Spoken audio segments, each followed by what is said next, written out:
So where it got tricky is the sports performance community went into they like crossed over into the PT community, Yeah. and they started looking at orthopedics, orthos, and chiropractors, and all these recovery methodologies. And all of a sudden, you're having PTs are like they know nothing about performance. They know about how to rehab somebody, and now they're saying things like there's this famous PT. Her name's Sue Falsone. If you're in my space, you know exactly who she is. She's awesome. She's very intelligent, but I don't obviously fully agree with everything she says. But she made a statement that only PTs can prescribe exercise. Unless you're a physical therapist, you're not allowed to prescribe exercise. Pretty much trainers, strength coaches were not allowed to prescribe exercise at all. And it became this thing when the PT world got involved, then it was avoidance of everything. So let's say, for example, if you're a basketball player and you're like, Henry, I need to jump higher. I need to be faster. I need to be able to jump higher. Yeah. So the thought process in the early 2010s was, well, because you jump a lot and you're sprinting a lot in your sport already, we can't be doing more of that, right? Baseball players, because you do a lot of overhead throwing in your sport, in the training, we can do everything but overhead throwing. So it was an avoidance. Yeah. It was an avoidance of positions, and it was an avoidance of techniques. Oh, wait, when you're running a go route, you're exploding. So we got to be real careful on your training. We don't want an overuse injury. They're just trying to make it stronger. Okay. So it became avoidance of position, avoidance of things like, the neck. I remember that was a big deal. Like, the neck's so complicated. Don't mess with it. Don't get it strong. We don't want to injure somebody. So it's almost like the PTs and the chiros at the pro level, and obviously everything trickles down, right? They put this fear into people like, let's avoid this, let's avoid that. And everyone's like scared to do anything. So they created this mindset of like, we're fragile. Yeah. If we do any little thing, we're going to pull a hamstring. If we do any little thing wrong, any little form. And so everything became a little chaotic because you have the PTs are getting involved in the training now. And then you're also having this old school mentality because you're having coaches now that are, let's say, in their 40s, 50s, right? And they were taught things from the 80s, the 90s. Yeah. You guys can see where I'm going with this. Just a lot of pure chaos. So you're having this performance coach says, well, this is what I did to get fast that I learned a million years ago. Yeah. And now you're having the PTs and the chiros and that community is like, oh, wait. Yeah. Okay. So that was, let's say 2010 to 2015. So you're having a lot of chaos. I wouldn't even say the PTs were completely wrong, right? Because the sport does damage the body, but their intent of how to go about it was probably not what we could argue the best method, right? You don't avoid it. We need to make it stronger. Otherwise, we're just not it's going to keep having the same issue. Yeah. I just think the methods were maybe a little too aggressive, right? They had the understanding that the sport was damaging. They just didn't realize sport's damaging. It's just a matter of how much can we tug away at the damage. Yeah. Okay. So now let's go 2015. So everybody's in shambles. The NFL's in shambles. MLB's in shambles. Nobody can figure it out. Like what's going on. They're bringing in PhDs guys are having, 20 PhDs, bringing in an entire staff. Yeah. And then the next year they all get injured. And then at the pro level, they're very extreme. They're like, fire everybody, get rid of everybody. Our athletes, he lost a little bit of his speed. He's getting injured. Let's just start over. So they bring in the next staff. And because money is the driver for pro sports, right? It's almost like the timelines weren't even real. So it became like this badge of honor that, you had an ACL get torn. How quickly can you come back? Yeah. So that's a whole nother story for another day. But from 2015 to probably today, now I would say this is the birth of the unconventional community. And what I mean by this is your traditional community is like you have your credentials, right? You have your strength and conditioning coaches, you have your kinesiology majors, you have your DPTs, your chiropractors, you have your your ex-athletes, right? We'll call that your quote unquote traditional speed training. That's your traditional team, right? But now I would say 2015, somewhere around there, the unconventional community became a thing. These are the people that would say, like, you don't need to have a PhD in order to train somebody, right? And I agree with that to an extent. I don't have a PhD.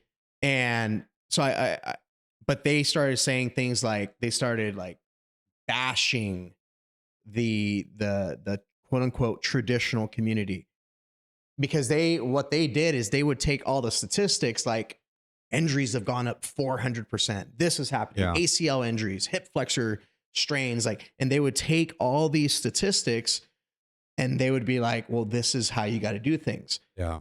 I'll give you an example. So let's say, for example, you can call the unconventional community as like, you can almost put them in the category of like the movement community. So I remember Conor McGregor, for example, he had what's called a movement coach. It was Idle Portal.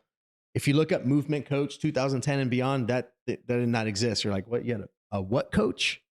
And he was doing things that would challenge, like balance, fluidity, flow, movement, and these things became a thing.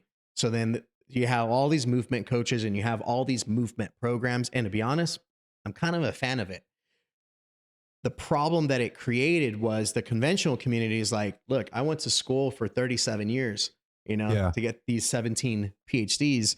And you're telling me that if I just like catch this ball and juggle around and move and balance on this beam, like it's just going to fix all my problems. So we talk about strength, and we said athletes got explosive. We've talked in previous podcasts. If we look at the old and we look at the new, even though we can say we're a little bit more explosive in a certain sense and it's more consistent, we seem a bit more stiff. And now you're telling me he's got a movement coach. So it's almost like as if we created this issue and now we have to create another thing to fix the issue because naturally we're not doing it. So let's dig a little deeper. Yeah. All the movement guys had phenomenal success. They had a lot of success. Yeah. And, I've talked about like one of the theories, like for example, spinal engine. That's one of them, about the idea that the spine is dynamic and it needs to be able to move and change positions. The spine doesn't have to be erect 24/7. The track world is not like that, because they're like arm and leg, you want the cyclical action, right? Well, I feel like if our bodies weren't meant to go there, our body wouldn't let us go there then. And so, so these movement guys would say, look at how people move in sport. I won't name all the programs because I'm not against or for. I think one thing I did do during that time is I listened. I took a lot of these courses. So at the time I had only taken a lot of traditional courses, right? So all my schooling was traditional. But then I was like, why not? Let me hear what they have to say. Why do these guys hate each other? And I started learning a lot of different things. And then obviously I'm all about results, right? So if my athletes are getting results and they're not able to hurt, they're not getting injured, I'm all about it. So I've talked about previous episodes. I always guinea pig myself. In my 20s, I've talked about, I don't have to go through that story again, but I stopped sprinting in my 20s because it just hurt. Yeah. Well, I'm 37 and I do full speed, max effort sprints, and my body feels fine.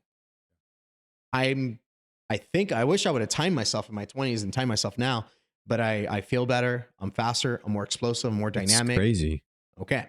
So these unconventional methods, they're onto something, right? Yeah. And in the beginning, when something's new, if it goes against your bias, people are going to be very much so against it. Yeah.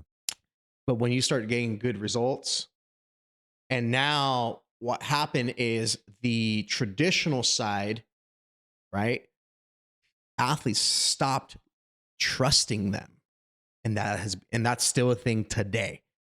So nowadays you'll see guys like Kawhi Leonard and really in any sport, not just in pro sports, college and high school, parents do not trust their medical Staff at the college or the professional level, or even their own medical, like whatever type of insurance you have. They don't trust that process. So people are doing out of pocket. People are trying to figure things out because they're like, okay, we've been seeing you. We've been doing what you told us.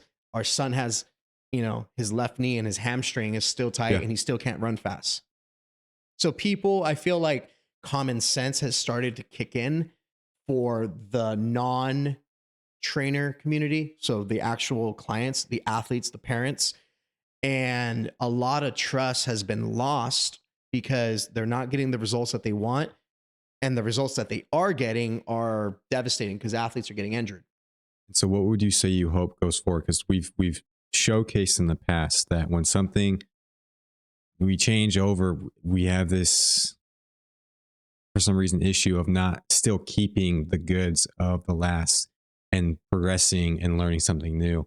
So you said now we have this distrust within the traditional way, but we can probably even argue there's still some great qualities within the traditional 100%. way. I'm all for it because this is the issue that the traditional world, the unconventional methods have, is they will bash the fact that you're like, oh, you don't have a PhD, you don't have all these credentials, right? Yeah.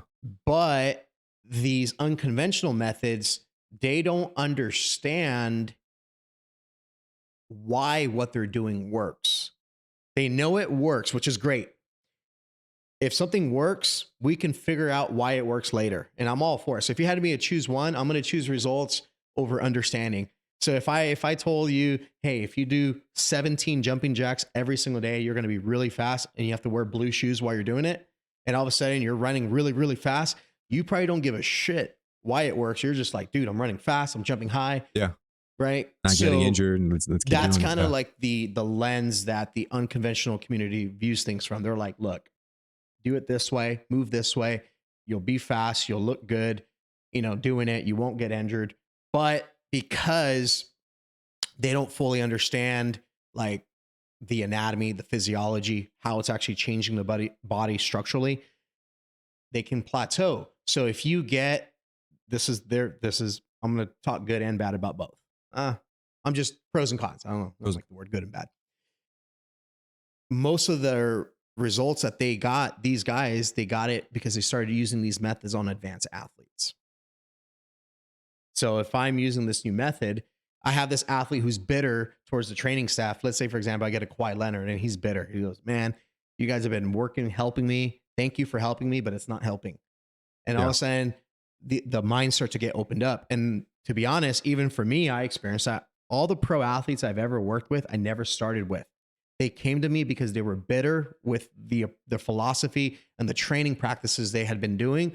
And they're like, my body's hurt, my elbow's hurting, my knees are hurting, I'm not getting faster. So it's almost like I was able to gain them as athletes and clients out of their frustrations. Yeah.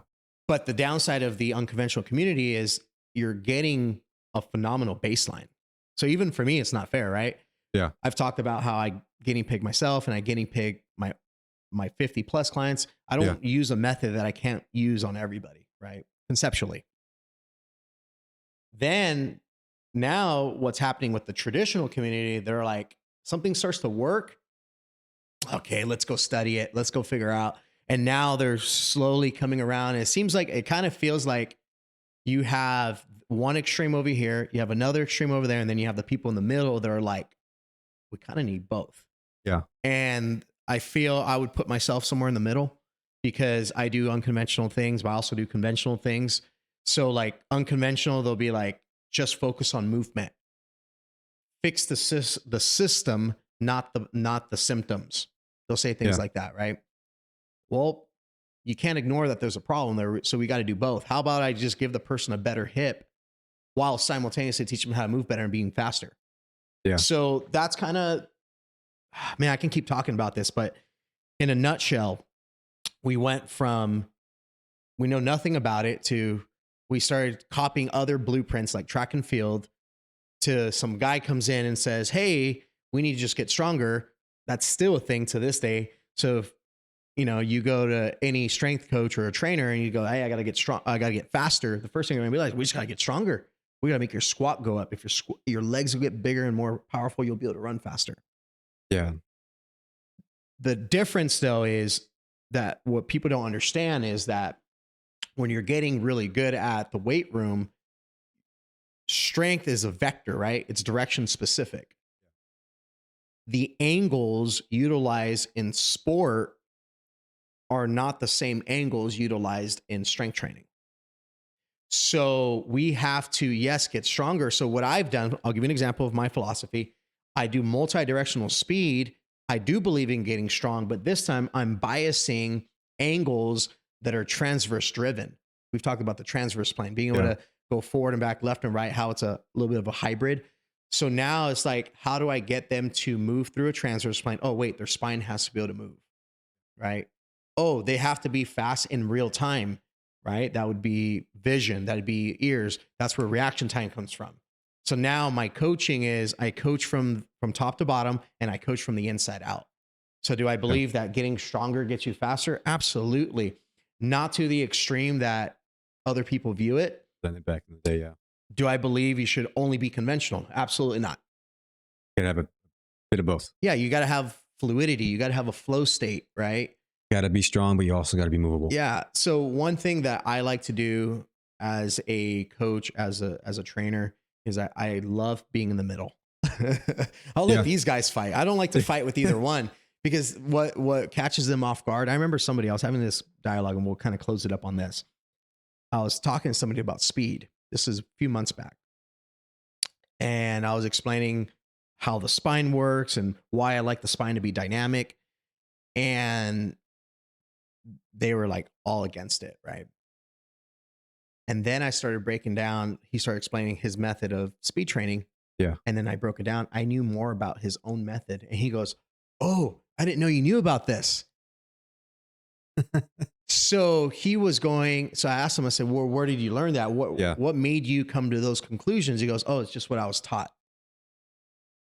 So it's not, he didn't have like, "Oh, I started here, then I did that." It was just like, this is what I did, this is what I was taught, so this is what I'm showing everybody else. And he was blown away that I actually knew a lot, probably more about his own method than he even knew about his own method.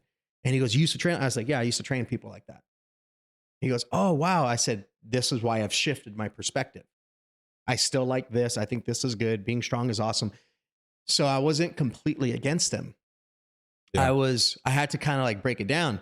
Vice versa. I've had the same conversations with unconventional people that are like, just be in a flow state, just flow. You don't need structure. You don't need PhDs. You don't need all this, right? And I talk to those guys, and it's just like, wait, you still need to understand like how the human hip works. You still need to understand like, so they think I'm against them. So depending on what the topic is, both sides will be like, Henry doesn't like us. Or maybe he loves, oh, he's one of us. Yeah. So it's so funny because that's what I mean by I like to be in the middle, because I believe both sides are correct because they're both getting results, but you got to take it as a grain of salt. Yeah. You really do. Yeah. And you got to, at the end of the day, you have to explore on your own, which is what I'm doing all the time. Yeah. And then now I'm at a point where like I'm still evolving every year, but I'm not making drastic changes anymore. Yeah. Right? Family, life, other things going on. Yeah. Well, not just that, to my philosophies, because I'm getting really, really good results. Yeah. So for me to make major changes to my training philosophy, I'm still obviously growing. Yeah. But major where I'm like, oh, I used to do that, now I do this. I'm getting really, really good results. It had to be something pretty big of a maybe in my lifetime, maybe after I don't know. Yeah. I remember I remember a friend of mine we were talking about our quote unquote mentors that are now in their 60s and 70s. And he said, it's almost like we have to wait for all these guys to die off for these new methods to like be birthed. And it's a fun topic. The evolution of speed. I love it. I can talk about it, as you can tell, for a very, very long time. But there's still a lot of chaos in there. What I love about it is that now everyone has an open mind. People are exploring different ideas. Yeah. The quote unquote unconventional community, they're like, okay, we need to know the science a little bit more. And then the science community, they're like, okay, we need to understand performance demands a little bit better. So I do feel we are getting better, and you can see it in sports. Athletes are faster. They are stronger. Trying to solve that problem of injuries. That's probably where we're at right now. Yeah. We're at a crossroads. Like, what's causing the injuries? Whole nother topic for a whole nother day. Can't wait to do that one. But, that's a fun one. I can't wait to see where this goes in the next like 5 years. That the whole middle community of just the grab and go and take it from both sides. Because again, they both have phenomenal ideas. And if you just mix them together, like if you could take the traditional strength training and mix it with a bit more movement, like we talked in previous podcasts, of the 3-dimensional, you're still building the strength, and you're still, but now it's pertained in the intent now actually goes into the sport specific. Correct. And I just can't wait to see how that just grows. And I really hope it just takes off the way it looks like. The evolution of speed 2035. Yeah. We're going to be like, we were wrong. Yeah. Delete everything we said. We were completely wrong. Now we know how to levitate. Yeah. We've learned how to defy gravity. It was a good step, but now we're just at a whole different level. We're just using our mind to get fast. Yeah. Like, right. No, I love it. And to kind of close up with this, if you're a parent and you want your athlete to get fast, number one, the most important thing is you've got to train speed. Speed is a neurological thing where the effort level is going to be anywhere from 80 to 100. So if you want to get fast and you're not training those neurological efforts, you're not going to get faster. So what we're going to do is we'll probably end up doing an evolution of speed part 2. Today was more about like the history of it. Maybe we'll go more over strategy. We'll go over techniques. It's just such evolution of speed, more like the strategies of speed. Yeah. Because there's different ways. We'll do that. I don't know. We'll do that soon. Maybe we'll do it next time. Yeah. It's just such a deep topic. Like I feel like we've not even began to peel the onion. Like it's just you start doing month by month. Just 1 month of pure strength topic, 1 month of pure speed. It's such a really dive into it. Topic. It's such a deep topic. And it's a topic that I am fascinated with. So any other questions? Got anything else? No, again, I'm just excited to see where this goes. Personally, firsthand, I've gotten to see, even without as much as Henry knows today, what he did back then was already phenomenal. And the fact that there's so much more information and the way it's going is just crazy. And I can't wait to see these athletes just evolve into these freaking dominant dudes and not have to go through the things I had to go through during that transition of the strength and all and getting, labrum issues and tears in high school. So, yeah, it's going to help out athletes so much going forward. Like, I really do believe that. We're just trying to figure this out one day at a time. Yeah, right? One day at a time. Thank you guys. We'll see you guys next time. Peace.